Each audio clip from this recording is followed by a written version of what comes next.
আমার মা নেই, আমি কলেজে পড়ি। আমার বাবা আরেকটা বিয়ে করেছেন, আমার 2 বোন এবং সৎ বোনরাও রয়েছেন। আমাদের পরিবারের কেউ ইসলামিক মাইন্ডের না, তারা কেউ পর্দা করে না। আমি যদি ইসলামিকভাবে পর্দার সাথে থাকতে চাই তাহলে আমার বাবা আমাকে বাধা দেন। এখন আমি কিভাবে কি করব? আমার বাবা দিনী ছেলের সাথে বিয়ে দিতে চান না, এতে আমি কি নিজে পাত্র নির্বাচন করতে পারবো কিনা দিন ইসলাম দেখে? এই প্রশ্ন আমাদের হাজারো বোনদের। আমি বলি, ওই লোকের চাইতে বড় কপাল পড়া কে যে এরকম একটা মেয়ে পাইছে, যে মেয়ে নিজের চরিত্রকে হেফাজত করতে চায়, যে মেয়ে আল্লাহর হুকুম মতো চলতে চায়, তারপরও বাপে চায় সে আল্লাহর হুকুমের বাইরে চলুক। এর চেয়ে কপাল পোড়া বাপ আর কে হতে পারে? কত বাপ আমাদের কাছে এসে কান্নাকাটি করে। গতকালকে এয়ারপোর্টে এক ভদ্রলোক লন্ডন থেকে আসছেন, উনিও যাচ্ছেন সিলেট, আমিও যাচ্ছি সিলেট। আমাকে ধরছে, হুজুর খুব কাঁদছে, খুব কাঁদে দিস। আমার খুব তাড়াহুড়া ছিল, আমার ফ্লাইটের টাইম হয়ে গেছে। তারপর সে আমার ছায় না, বলে হুজুর একটু আপনার পাইছি। বলি কিসে? বলে যে আমার ছেলেটা, সে 5 ওয়াক্ত নামাজ পড়তো, আমার কথা শুনতো, এখন সে নামাজও পড়ে না, আমাদের কথা শোনে না, বেয়াদব হয়ে গেছে, নষ্ট হয়ে গেছে।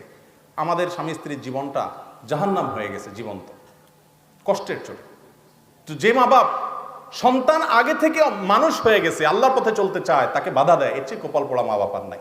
যদি কোনো মা বাপ অন্যায় করতে বাধ্য করে, সেই অন্যায় কথা শুনতে আপনি বাধ্য না। মা বাপ কেন, কোনো মৌলবী, কোনো পীর সাহেব, কোনো হুজুর, কোনো আলেম সাহেব, কোনো মুফতি সাহেব যদি উল্টাপাল্টা কথা বলে, কোরআন হাদিসে নাই সেই কথা বলে, অন্যায় কথা বলে, তাহলে সে অন্যায় কথা মানা যাবে? এই যে একটু আগে আমি একটা ভুল ফতোয়া দিলাম, আপনারা সবাই চিল্লে উঠছেন না, ভুল। ঠিক এভাবে ভাই, মা বাপ কোনো অন্যায় কাজ করলে সেটা মানতে সন্তান বাধ্য না। লা তাআতা লি মাখলুকিন ফি মাসিয়াতিল খালিক।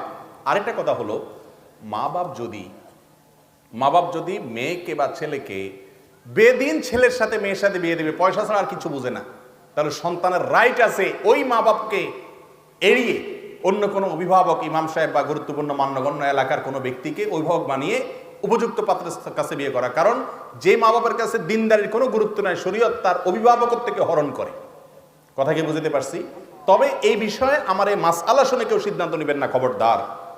এটা আমি শুধু মূলনীতি বললাম। সিদ্ধান্ত নিতে হলে স্থানীয় কোনো আলেমের সাথে পুরো ডিটেল বলে কেস স্টাডি করে তারপর তিনি উত্তর দিবেন। কারণ অনেক সময় দেখা যায় আপনি যেটাকে মনে করতেছেন দিনের পথে বাধা দেওয়া, সেটা আসলে দিনের পথে বাধা দেয়া না। মা বাপ ছেলে মেয়ের ভালো, ছেলে মেয়ের চাইতে ভালো বুঝে, তারা অভিজ্ঞ, কোথা বিয়ে করলে তার লাভ হবে ক্ষতি হবে বুঝে।